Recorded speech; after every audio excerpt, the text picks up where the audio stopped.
What's up, everyone? Welcome to Unmasked, where things are discovered, uncovered, brought to the light, and made known. I'm your host, Lamar Barrett, coming live to you from PG County, Maryland. If you're interested in finding out about the untold stories behind being a college coach, this is the show for you. Being a former assistant men's college basketball coach for 16 years, there are so many untold stories behind the scenes in the life of a college basketball coach. Now, let's unmask them.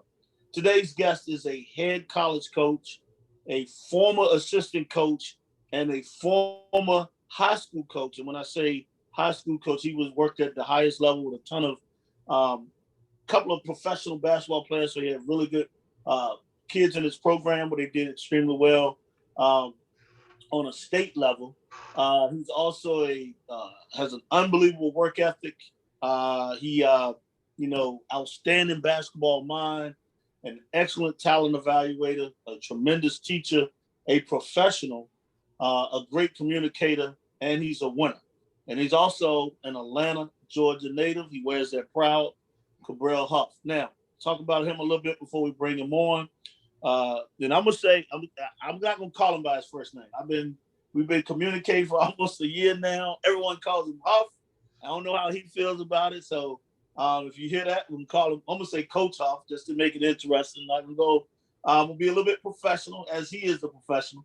Attended Morehouse College. Had a chance to play basketball at Morehouse and then graduated before injury. Ended and so he finished in 2000 at Morehouse College.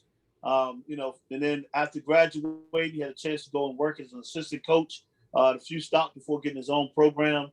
He was at Washington High School for 4 years, from 2000 to 2004. He was at Dutchtown High School for 2 years as an assistant. And then from 2006 to 2007, he spent a year at Cedartown High School as an assistant coach.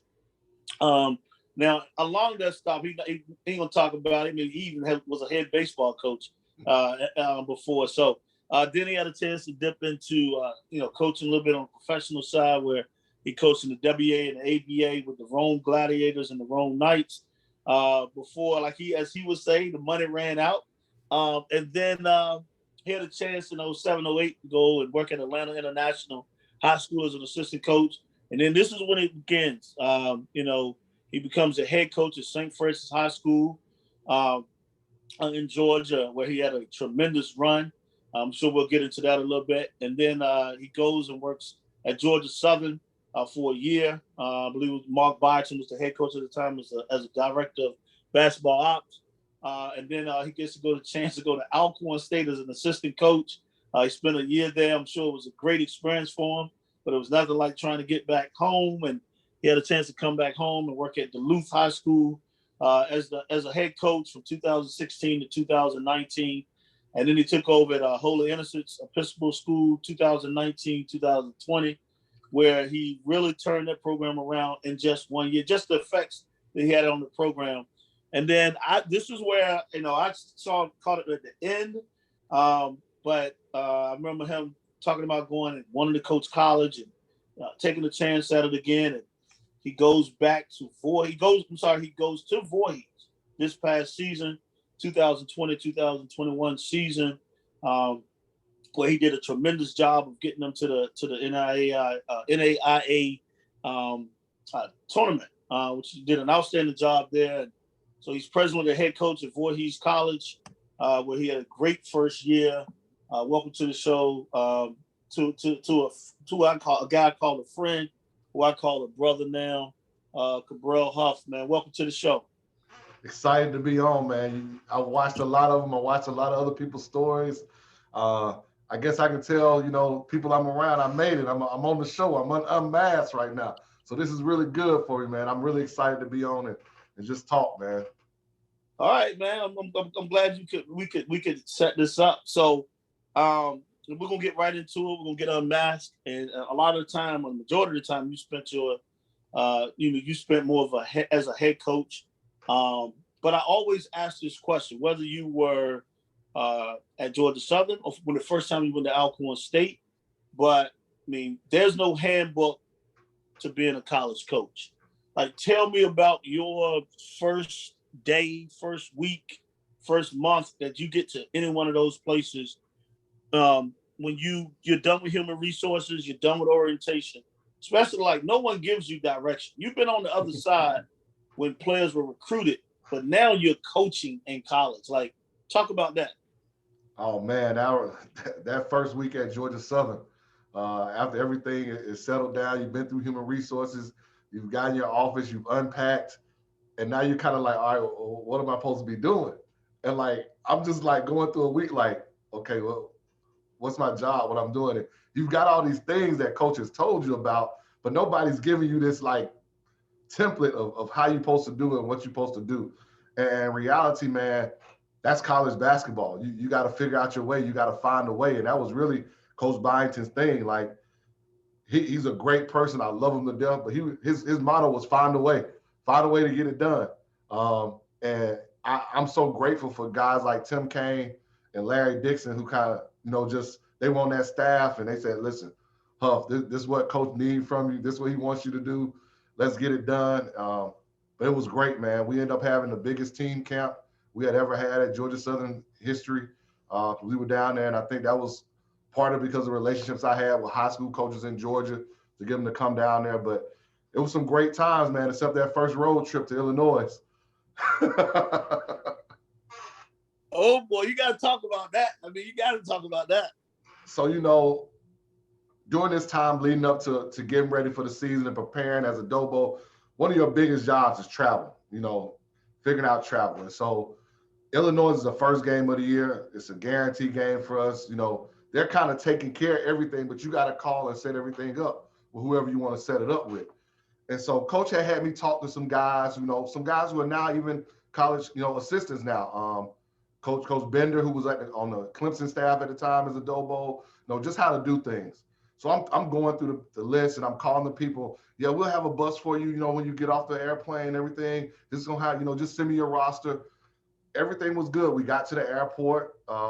We flew in to Chicago, and we're going to make the drive to Champaign, right? And we get off the we get off the plane, and I remember it might have been Andrew Wilson, who was the other assistant. He said, hey, our bus is going to be out here, I said, yeah, man, it's going to be right outside. I'm texting the guy who's driving it. And he says, yeah, I'm outside. It's white. And so we get out there, and I'm looking for this, like big charter bus. And I don't see a charter bus. It'll be basically we had like one of those, I don't even want to call it a bus, but it is a bus that like maybe at best takes you from one side of the airport to the other.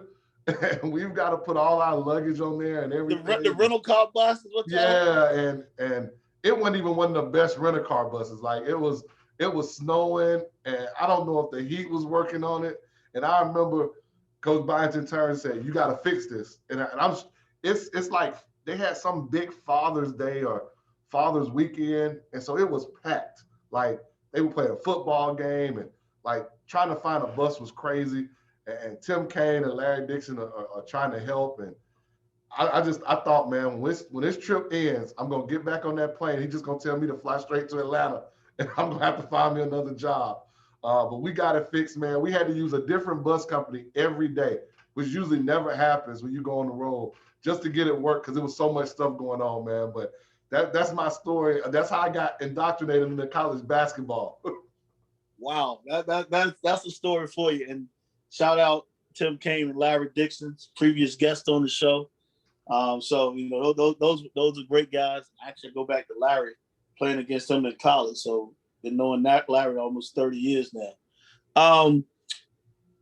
What was your best and worst recruiter story? And the reason why I ask that a lot of times is because recruiting is the lifeline of college athletics. Like, you got to get good players, you got to get good people, and you have to get good students. And a lot of times I think people get that they get it confused. Like, I'm not saying you got to be an A student, but you have to be a guy who cares about academics, a person who cares about wanting to get a degree, just going to class in general. Like, what was the best, worst recruiting story you have? And you could even include when you were a head coach, like if an assistant did a great or horrible job. But what would you say your best and worst recruiting stories were? Probably the best one, and it probably has nothing to do with me. It just goes back to relationships, man. I think a lot of times people don't understand how much relationships matter in recruiting. And obviously, I was blessed to coach Malik Beasley in high school. And I remember the day CY comes into the gym, and he's really coming to see Kobe Simmons and Kaiser Gates. And I tell CY, I said, you don't want to walk out this gym without seeing Malik Beasley. And if anybody knows CY, he goes, for real, Huff? He a gorilla? He a silverback like that? I said, he is. Long story short, obviously we know Malik goes to Florida State. He's one and done. He's playing the NBA. So as I'm at Alcorn State, you know, a lot of people don't realize I was a recruiting coordinator when I was there. And so he calls me one day, and we're still trying to find a guard, you know, a high school guard. And he calls me, Chief, I got this guard down here in Tallahassee now. I got to look out for you for how you helped me out with Malik Beasley, so I owe you one. He's not our level, but he's better than your level. And I go, for real, CY? He said, yeah. I trust CY with whatever. So I take a trip down to Tallahassee, Rickards High School. Kid Maurice Howard. He doesn't miss a shot in the workout or the game. And I remember I'm driving back, calling my boss, like, we need to offer this kid right now. Like, we got to get on it. Coach kind of waits, says, well, we got to go back down there. So I take Coach back down there like 2-3 weeks later. Kid maybe misses 4 shots this time, only 4 now, and he's killing the workouts. We get back in the car, we still haven't offered the kid, and I'm going like, what are we doing? You know, as assistant, you know, you're like, well, what are we doing? We get all the way back to campus, and Coach, as we're pulling up to drop him off, he goes, you know what? I think we should offer the kid. I'm like, Coach, we should have did that when we were down there. Long story short, we offer the kid. We get Maurice Howard to come. He graduates from Alcorn as the all-time leading three-point shooter in school history. So that's the best story right there that I can give you. A kid that we didn't know late in the recruiting game, that my head coach still was like, well, I got to see more of him. And we get him, and he ends up being the all-time leading three-point shooter in school history. That's a great story right there. That's a great story. You're named the head coach at Voorhees. You're excited to have your own program. I know how much you wanted to get back into college. What happens over the next few months? Because you kind of take the job like, well, you guys started later, so you were doing with the pandemic. But like, what happens over the next few months? Because you still got to get players and all of that as well. So talk about that situation. Man, people don't realize I got the job October 27th. So you're talking about in the midst of the pandemic. Most people are, even though the pandemic is going on, they're ramping up to get their seasons going. So our guys are not even on campus at all. So I take the job. I get to Denmark, South Carolina, November 2nd. And I have 5 guys on my roster. So I've got to go find a team between November and December to get them ready to come on campus January 4th and then start playing by January 12th. So it was a whirlwind, man. It was, you know, trying to find guys for this year, starting to recruit for next year. All those things played a big impact in it, man. But I will tell anybody that will listen.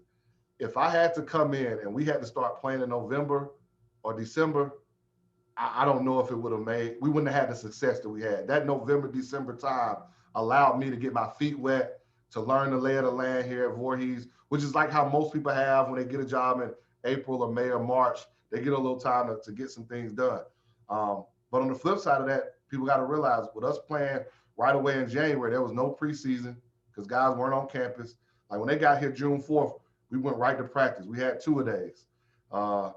And 2-a-days with guys who hadn't played a real game since, I remember asking them, some was February, some was March. Now you got people coming up banged up. And I don't know until the end of the season, do we ever have a full roster, especially when you talk about COVID protocols. Wow, that's interesting. Like you just said, it from November to December, you had to get guys, and then, you know, to get through practice, to get through the season. That's a ton right there. Scouting reports. We all know that scouting reports are huge. So you've been overseeing scouting reports. You've been part of it. You probably even had it, you know, even though you're the director of basketball ops at Georgia Southern, I'm sure you still was involved in that portion, or when you was at Alcorn State.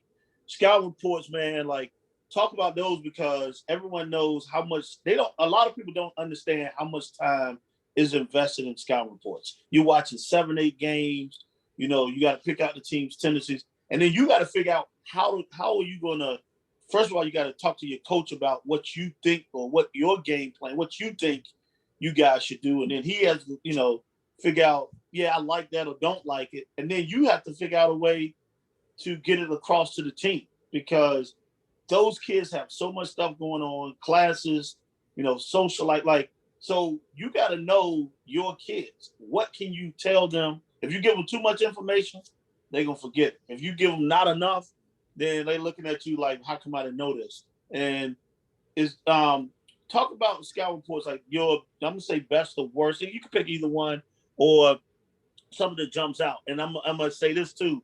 You got the assistant who's doing the scout report, and it could have been you as well. You're like, coach, 2 for his last 30 from 3, and, struggling shooting it. And all the head coach thinks is saying that he can't shoot it. And he makes 2 threes in a row. And you like, yo, you said he couldn't shoot. No, coach, I said he was struggling. So talk about an experience with scout reports. Man, that's really where I really thank Coach Byington and that staff, man, because he allowed me to sit in on every meeting, scouting, academics, recruiting, all that. But I got to learn what people wanted as far as scouting. Like, as soon as that game ended, he wanted whoever we were playing next, their last 5 games.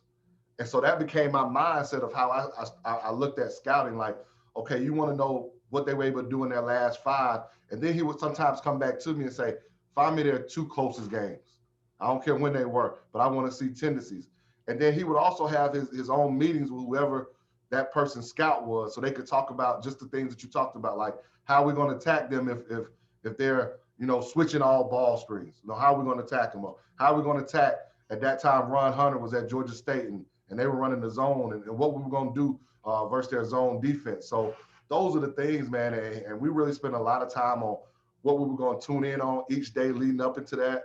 It let me get into how, in between games in the Sun Belt, you played on a Tuesday or Thursday, then you played on a Saturday. So how does that scout in between look? So you spend a lot of time those days before trying to mesh both those scouts together with what you could, so it wouldn't just be so jumbled on that Friday, because that may be a travel day as well, right after the game, to try to get that thing going. But you got to know your team, man. Like, I took over a team here at Voorhees who wasn't big on scouting. So I couldn't go in with the same aspect of that. That thick booklet that sometimes we give out when it's scouting, and you've got every play they ran and all, that wouldn't have helped my guys this year. So I kind of had to condense it down, and it really worked for us. You gave them the things that were going to matter most. You gave them personnel. We talked about things on the court that they were going to run, baseline out of bounds, sideline out of bounds, offensively, defensively. And we use technology a little bit more now than even I did when I first got into college, about sending stuff through to their phone so they can visually see it. And then I'm kind of one of those guys now where we used to watch so much film when I first got into college. Like, you'll be in there 30 minutes sometimes, like 40 minutes, 45, and you just felt like, man, are they really tuned in? I think guys right now aren't as tuned in, so we try to give them like 8 to 12 minutes or something, and then we done. That's it. We either get it all in that 8 to 12 minutes, or we come back to it the next day with another 8 to 12. So that's kind of how scouting is for me right now. Awesome. No, you're 100% right. Like, we were in places I've been, like, we would watch film on, like, if we played Thursday, Saturday, you watch film on Monday, then you'll watch a little bit on Tuesday. So you might watch transition and offense. Then you might watch zone offense or defense. Like, and so you break it up. And so by the time it gets to Wednesday, they've seen it, and then you can make a smaller tape that's going to be, like you said, 12, 15 minutes, and it's done. But if you give them too much, I mean, with everything going on is a huge issue. So I understand it. You say I laugh because you mentioned Georgia State and Ron Hunter, and I can remember that 3-2 or that 1-2-2. Like, I remember that. So I played against that same team when you were at Georgia Southern with Ron Harrow and Ware and those guys. So I coached against that team. They were doing different stuff. If 2 in the alley, it was one zone. If it was 1 in the alley, it was a different zone. And then if they shot a free throw, they would press and go back to this different zone. But what it made you do, you had to spend so much time on what they were doing that you couldn't spend any time on what you were supposed to do. But it made their lives easier on the other side of it, because they didn't have to really worry about your man stuff. I got you. I had them for 3 years in a row in scouting reports. So I know exactly what you're talking about. And I'll give you a funny story about scouts, right? So when I'm at Alcorn State, we had a kid who was ineligible for the first 8 games, right? But he literally was our best kid.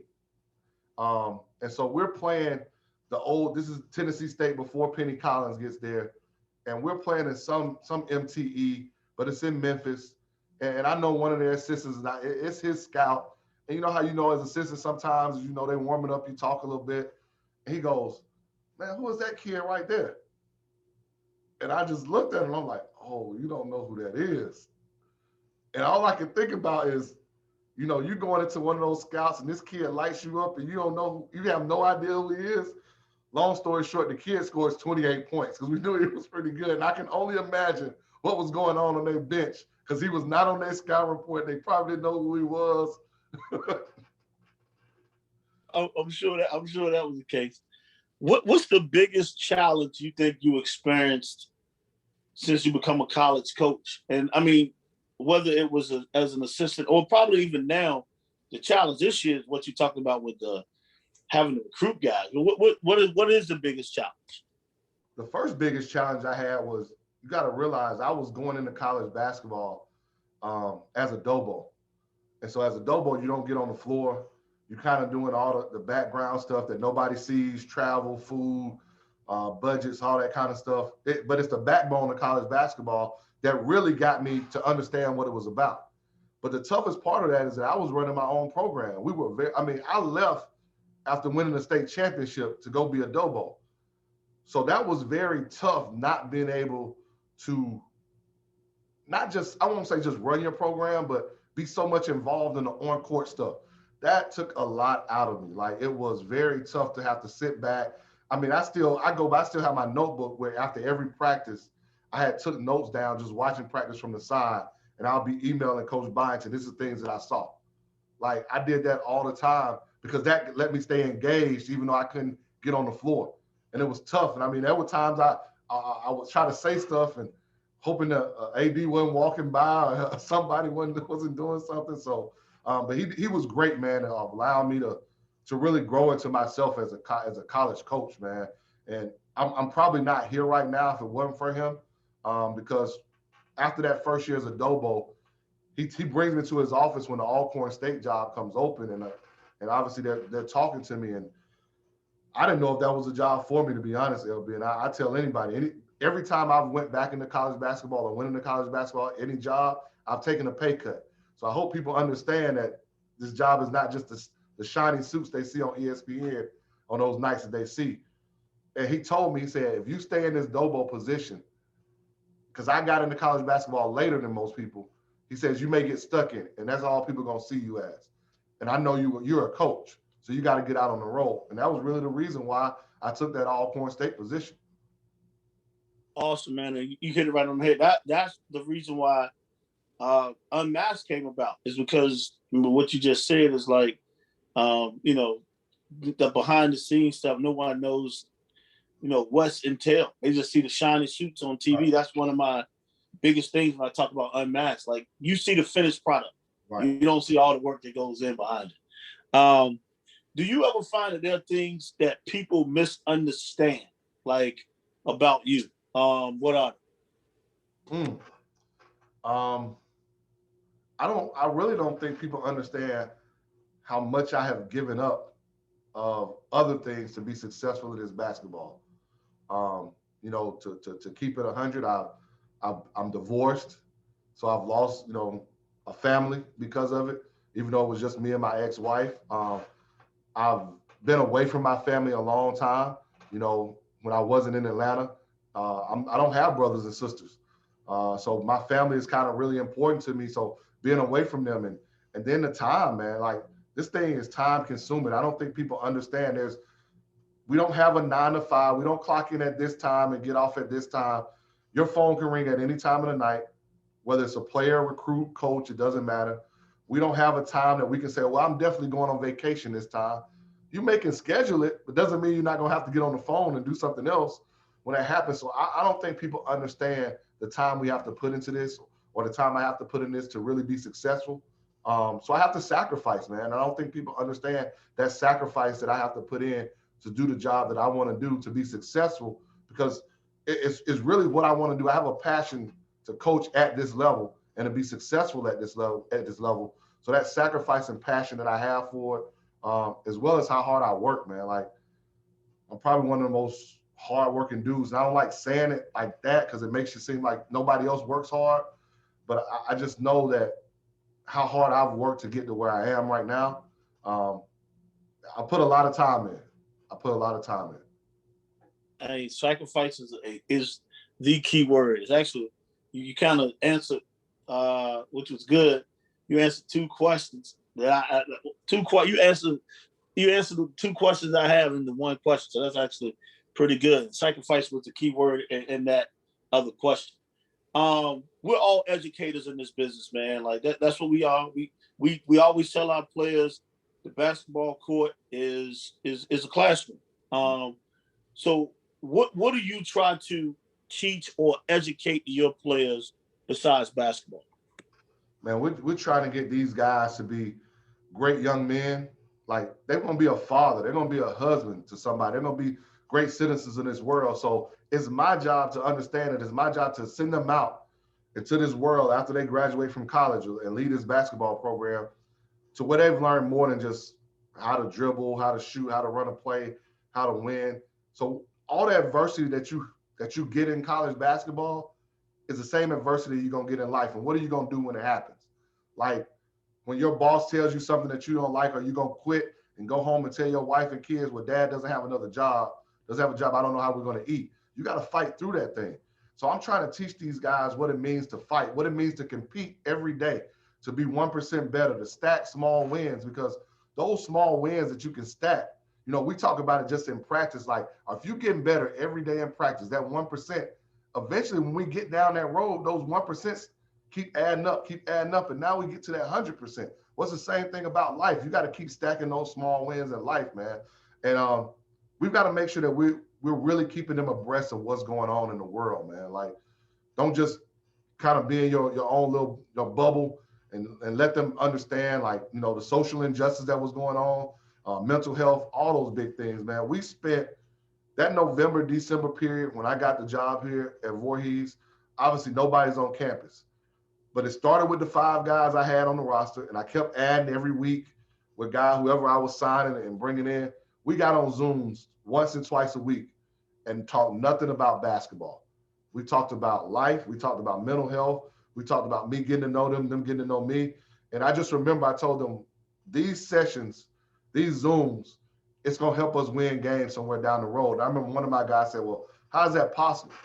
I said, because really winning games isn't just about the X and O's. It's about if you know the person that you're playing next to, and are you willing to give up for them? We talk about that word sacrifice again. Are we willing to give up for to give up a good to a great shot? Am I going to sacrifice for the brother next to us?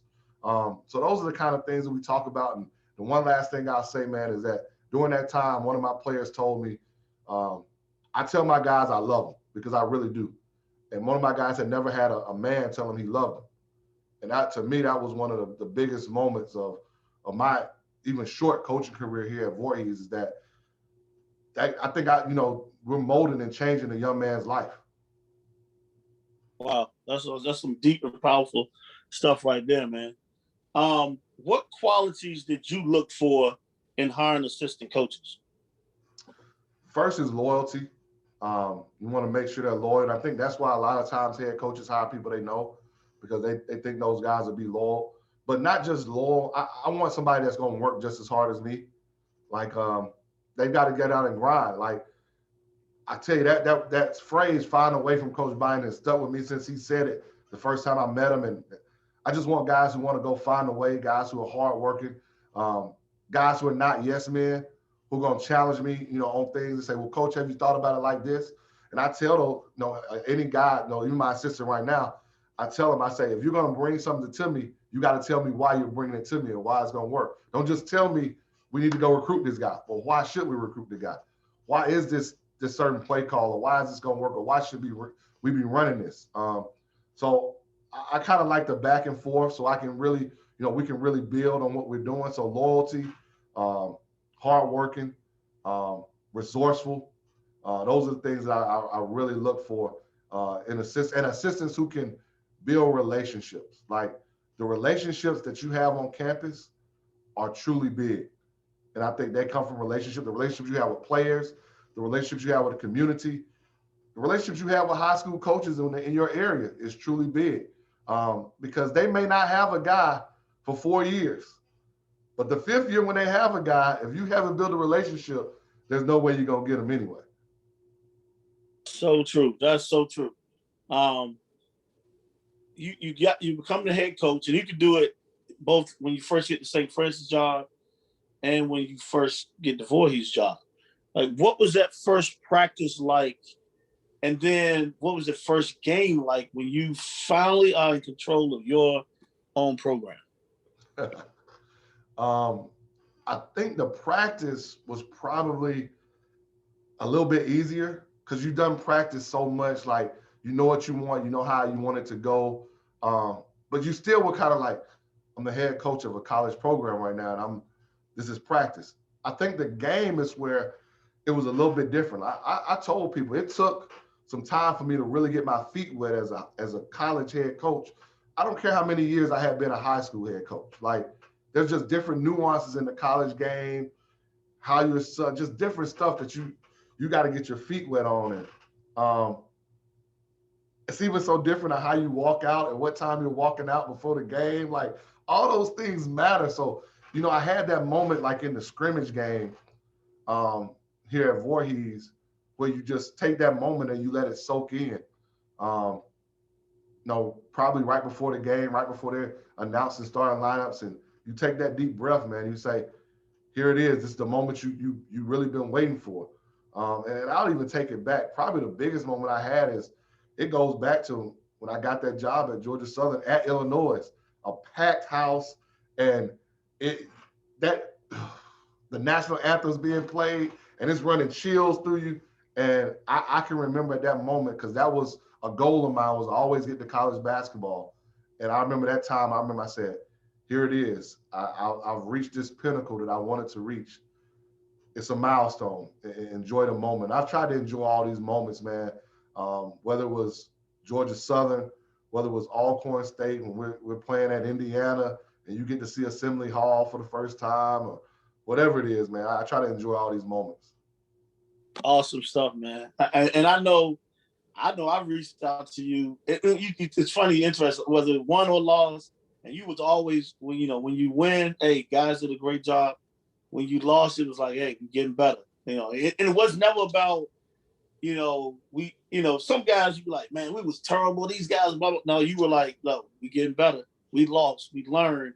And I thought that was so important, that helped your team out down the road, because you never gave up on them. And I'm saying this publicly, and you were saying this privately.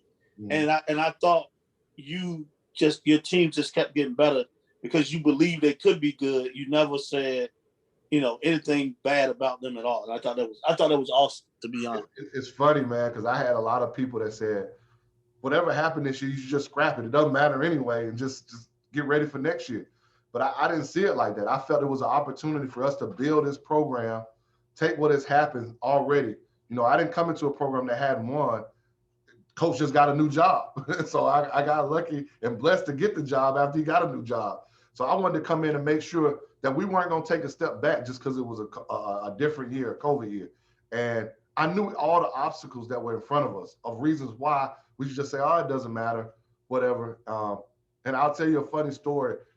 When they had called our AD that Saturday before they were going to announce which teams made the conference tournament, and I guess they were asking, because of COVID, did you want to participate or not if you were selected?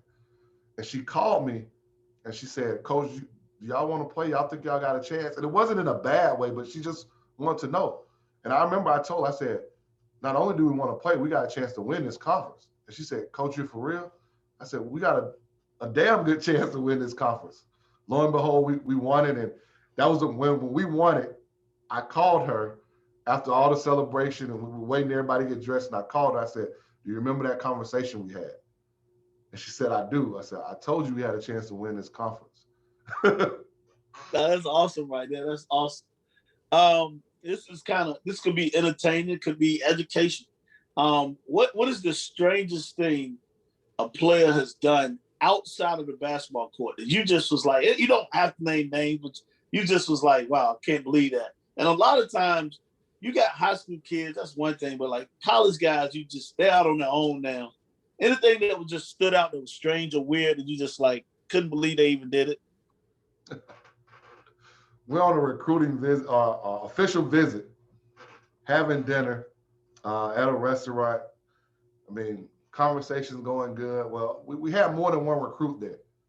And so I guess the one recruit, I mean, he wasn't very hungry. And, waiter comes by, we want me to take all this. And just bluntly, he just asked, Coach, man, all this, I can just take this with me? Like, y'all don't mind if can he box this up and take this with me? Like, I won't eat all this tonight. Like, that was like the fuckest. I was sitting there like, oh, like for real? Like, wow, he's taking all this, man. Biggest accomplishment you think you've experienced since you've been a college coach? I mean, everybody would want to say, obviously, winning the conference championship this year and getting to the tournament. But I would probably say what we did at Alcorn State. I mean, that was Coach Montez Robinson's first year. They hadn't had a successful season in like 12, 13 years.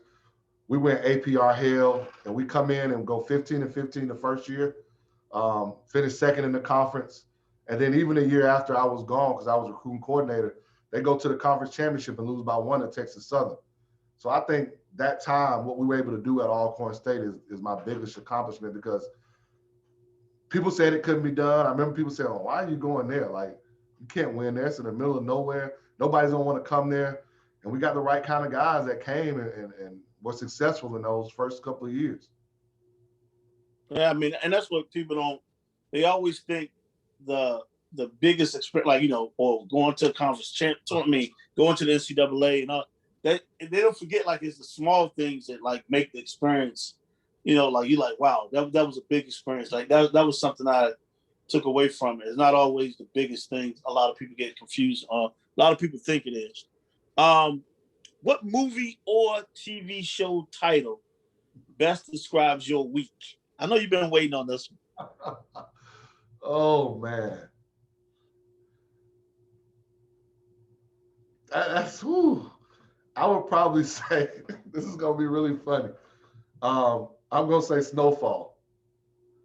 Because in Snowfall, you're always like waiting for that shoe to drop. And I think in college basketball with recruiting, you're always waiting for that shoe to drop. And I got 2 more recruits I'm trying to sign, and I'm waiting for that shoe to drop. And when they either going to say, yes, I want to be a Voorhees Tiger, or am I going to have to go a different direction? That's a good one. I like that. Hey, that's actually pretty good. What's your favorite word or phrase? Oh, man. Persevere, man. Persevere. I tell everybody when they talk about jobs, you hear this a lot, especially in D1. That's a bad job. Well, is it a bad job or is it a bad job for you? Right? So now I think in every job is going to have its pros and cons. Every job is going to have its bad things about it. You got to persevere through those things, man. That's what we're trying to teach our kids. That's what we're trying to teach our players. That's what we're trying to do as men. So persevere is my word, man. You're not going to always have a great day. It's not going to always be a great moment. You got to persevere through those moments and continue to get better. Strong word. Very strong word. What's the best piece of advice you've ever been given? Never take a job because of money. Never take a job because of money.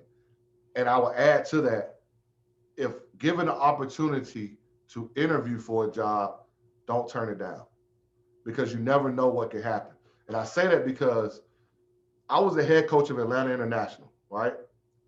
And the only reason St. Francis came about was because I called the athletic director about scheduling a game for the next year. And he says, would you be interested in, you know, applying for our open job? I said, well, at that time I was married. I said, well, let me think about it, talk to my wife. When I hung up the phone, you know, I was like, I'm not driving to Alpharetta every day. I'm not doing that. And one of my mentors goes, well, just go to the interview and see what happens. And I tell anybody to this day, if I don't take that interview, you're not interviewing me right now, LB. I'm not on Unmasked because St. Francis was the thing that springboarded my whole career. Yeah, I look at a lot of history at St. Francis. A lot. That's a great 6-year run you had there. What does success mean to you? Because success mean, I mean, some people get caught up in the wins and losses. Some people like it's different. They get caught up in the money. But like, what does success mean to you? Success is about those 40 years, not the 4. And it means the relationships that we built with these guys, our staffs, everybody that's been around these programs that we are blessed to coach at. And I think about moments like when I get to talk to Adam Flagler and his family, when I was actually up in Indianapolis for the Final Four. And obviously, he's playing for an opportunity to win a national championship, and he did. Or even those moments where, you know, right during COVID, Kobe Simmons' little sister has a graduation, a drive-by graduation party. And I'm still involved with that family. They invite me to come to that drive-by graduation party and say hello. You know, all those guys from that St. Francis team can still get in the group text and talk to each other. Like, to me, it's that those 40 years, man, I want to be involved when they get married, they're having special moments in their lives. Because at one time, we're going to forget about how many wins we had, who we beat, all that kind of stuff. But the legacy of what we had as a family and relationships never goes on. Now, on the flip side, the basketball part is important. I remember telling those guys at St. Francis, like, don't be so concerned with personal numbers because you can go anywhere and average 30 points. I truly believe that with the guys we had. Like, they can go to this school and average 30 points, but I said, you'll never leave a legacy where you can bring your family back and say, this is what we accomplished here. This is the family that we had here. So it's all about the 40 years more than the 4 years. Awesome, man. Awesome answer right there. You're a humble guy. You're not a self-promoter. You know, we got plenty of those in this business or in this profession. If you had to choose 3 adjectives to describe yourself, which would you choose? Hardworking, resourceful, and helpful. I love it. You're definitely a helpful person. You're always giving, you know, others. So like, I mean, that's definitely big with you. And I'm listening. I'm just listening to, you know, those adjectives. What person and or event has had the most influence on your life? The event actually is between my junior and senior year of high school, man. I got undercut on a dunk in summer league, man, and fell on my hip. And at that time, I thought maybe just dislocated or whatever. But come to find out, when I went to the doctor, I had a benign tumor on my hip that had been there my whole life. And so I think that changed everything about me because I'm going D1, I'm going to play basketball. I was probably pretty cocky. You talk about helpful. I probably wasn't a helpful person then. I was more about me. And that changed everything about me. It led me to even go to Morehouse, even led my drive to where it wasn't about me. And I started doing some little coaching on the side, coaching my church league team. And that changed my whole passion about what I wanted to do, man. So that's probably the event that changed my life to the utmost. Good stuff. What are your best and worst memories in coaching, whether it was high school or the college level? I probably got a couple of worst at every level. The year we lost the state championship at St. Francis, I remember it like it was yesterday. It's 41-41. We're playing Green Forest. 4 minutes left in the game, and we couldn't score. But I had always let those guys like figure it out.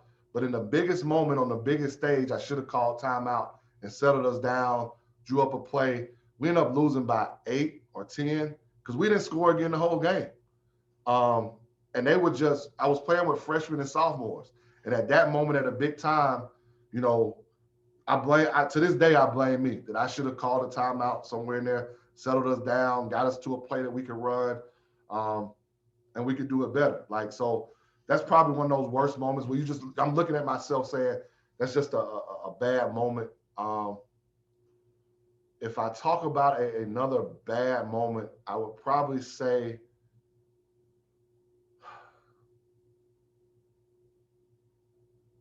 leaving Alcorn State.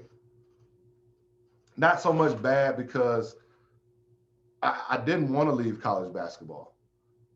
I tell people I had to because I couldn't pay for a mortgage in Atlanta, Georgia, and a place to stay in Mississippi on the salary I had once my tenant moved out. And we just didn't have funds to make everything work at Alcorn. And so it was bad because as a recruiting coordinator, you're kind of involved with all those guys you bring in, and now you're not there anymore. And I remember even going back and watching them, and one of the guys said, "Coach, you left me." You know, that hurts, man. That hurts. I mean, I feel you. I mean, like you said, but you had to make an executive decision from a standpoint of, you know, from a financial standpoint. You had to make an executive decision. I'm gonna ask you this because I know how big you are just on educating yourself or being able to talk with others. If you had a chance to sit down, whether it was lunch or dinner for 3 or 4 hours, and talk with anyone, past or present, and it don't have to always be in college basketball.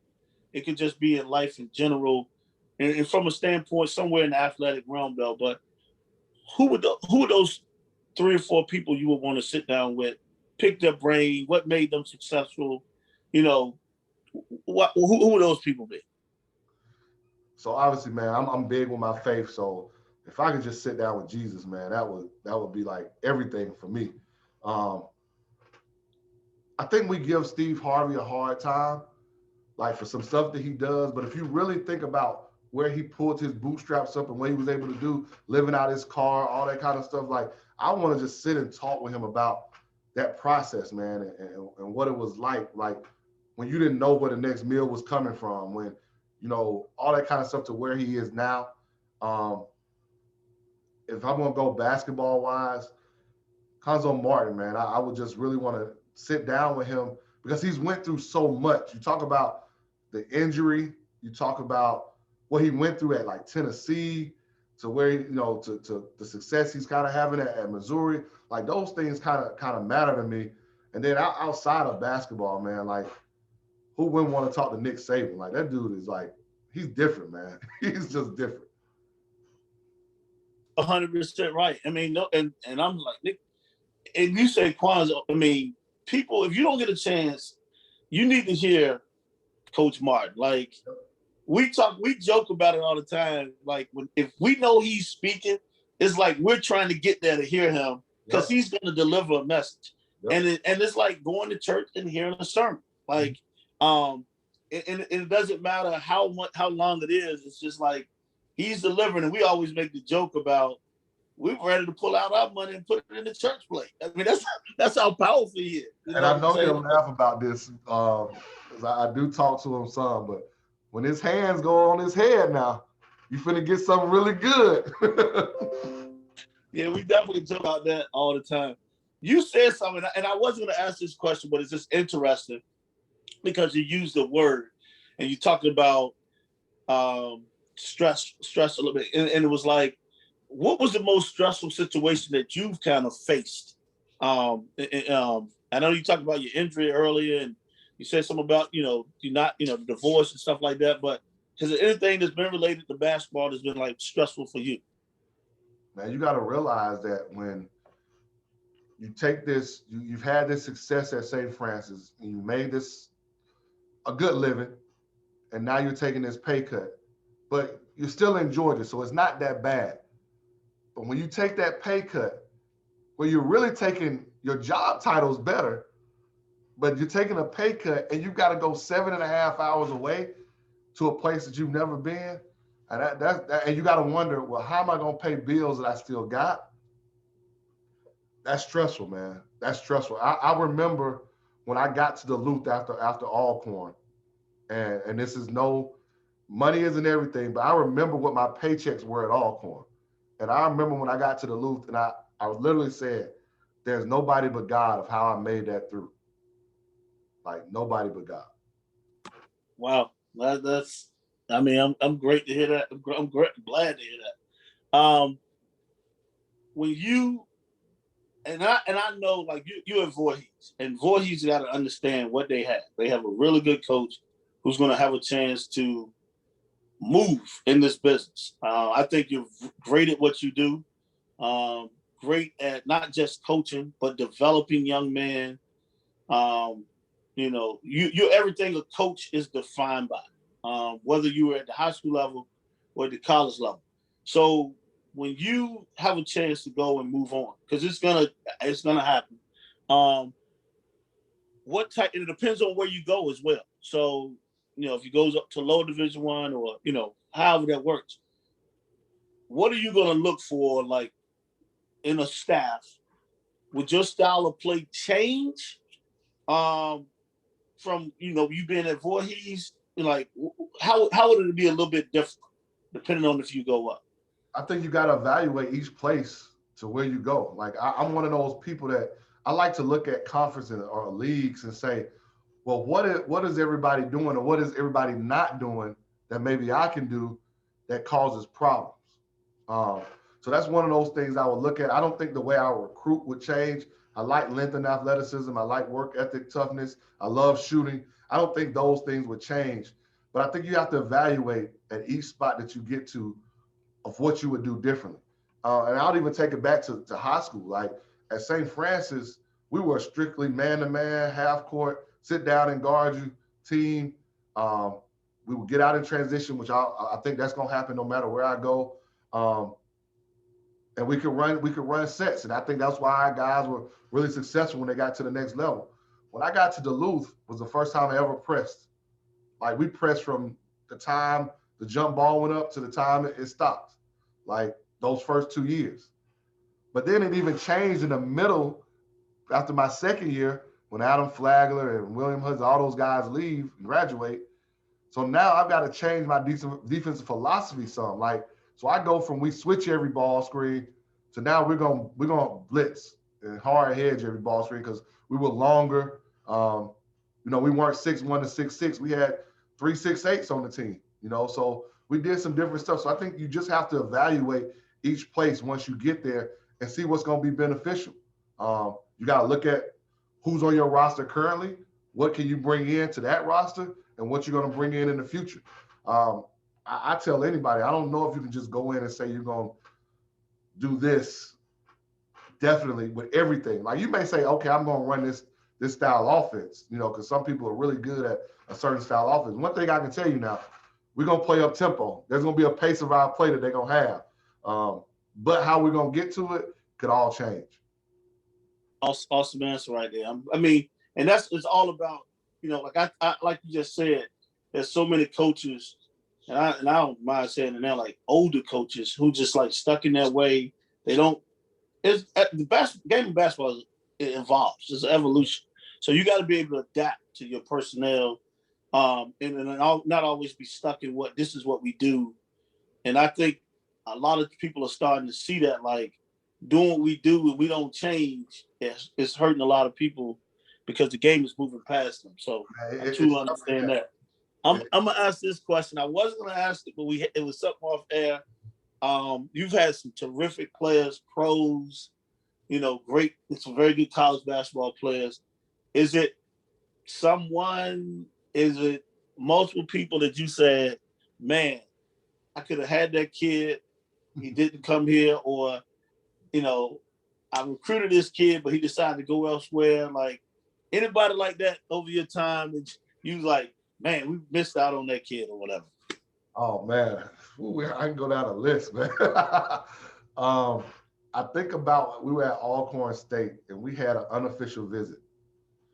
And during this unofficial visit, there was Javon Green, who went to George Mason and I at South Florida. There is Damian Rosser, who's at New Orleans.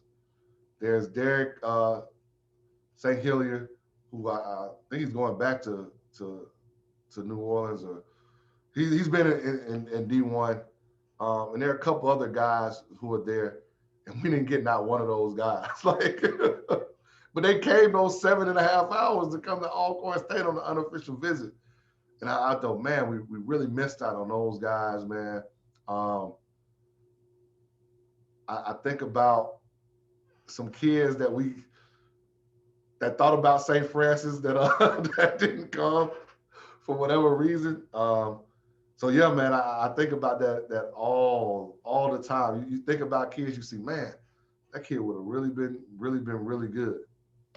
Yeah, I mean that happens. I mean, but like, and then at the same time, it's like, you know, does he help your program, or would he hurt some other kids and develop them the way they become? I'll give you a perfect example before you move on. Marcus Johnson. He played at Arkansas Little Rock, was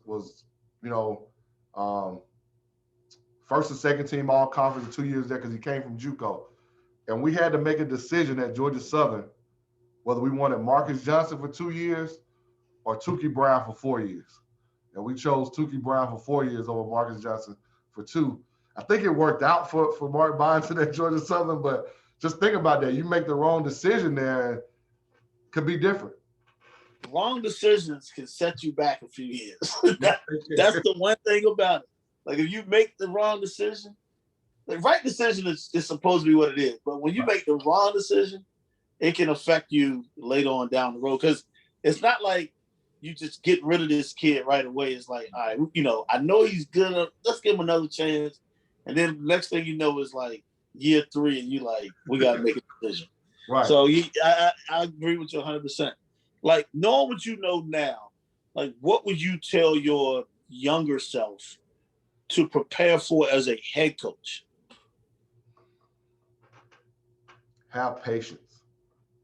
We're always in a rush because of this profession, we want to win so quick. We want to do this so early.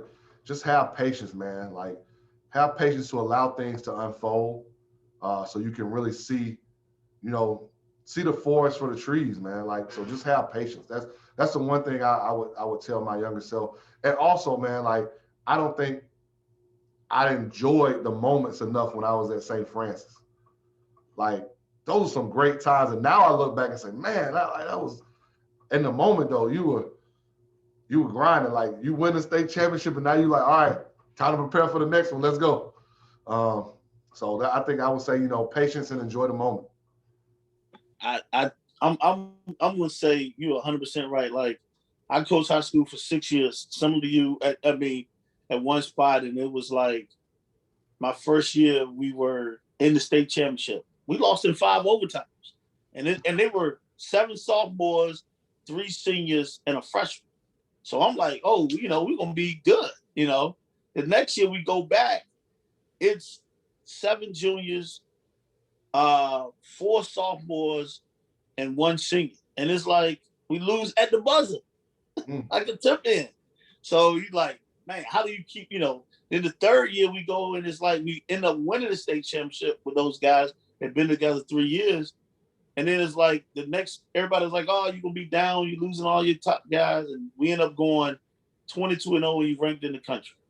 And you end up losing 1 game. And then the next year, you 22-2 and you still ranked in the country.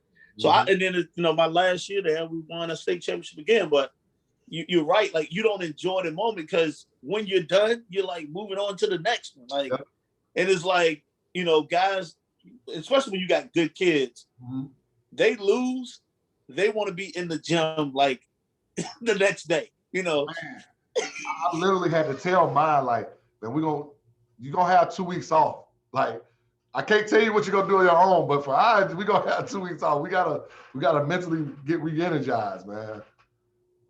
That's when your program is going well, when guys want to be in the gym like all the time. So that's a good thing. Well, look, Coach Huff, man, I want to thank you for being a guest on the show and being unmasked. Is there anything you want to leave with the people before we go? just if y'all have a chance, man, check us out in little old Denmark, South Carolina, man. We're doing some big things. We're excited about our 2021 recruiting class, our guys coming back, and just what we're doing at Voorhees College, period. So I know we're not Division I, but we're doing some great things here at NAIA. So come check us out. And I appreciate you, LB, for this opportunity, man. Thank you.